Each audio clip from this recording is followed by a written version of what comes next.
putter face has to be square at impact. And you got to be able to roll the ball at the right speed.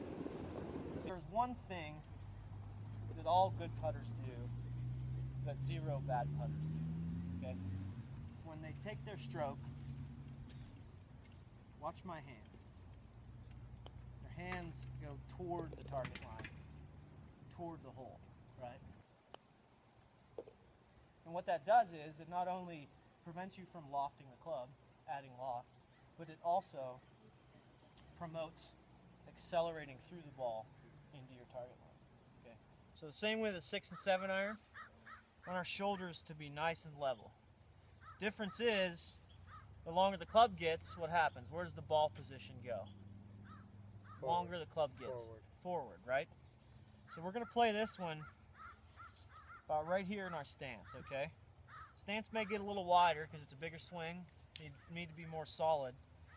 But the mistake you don't want to make is trying to lift this into the air like a driver, okay? You want to stay nice and level like you're hitting an iron with your hands either at the ball or slightly in front, okay? Is ball in the back of your stance, okay? 80% of your weight to your left foot. Hands in front of the ball. That's your position it's set up. And when you make the stroke, you're just rocking your shoulders. There's no wrists involved, okay? And the technique I teach is the hinge and hold. Some of you have maybe heard that before. Some of you have not. But the hinge and hold is this. Ball in the back, weight forward, hands forward. When you take it back, you're slightly hinging your wrists. And then when you come through, you're holding that position. Keep your wrists solid. Don't break your wrists like that, okay?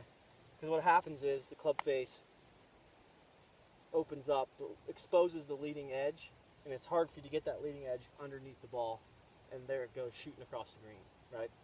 So do you want to hit down on the ball here or underneath? We want to hit down on it. That's why our weight is forward, okay? We got 80% of our weight on our left side, which promotes a strike into the turf, you know? And the length of the stroke you make is going to determine how far the ball is going to go, okay?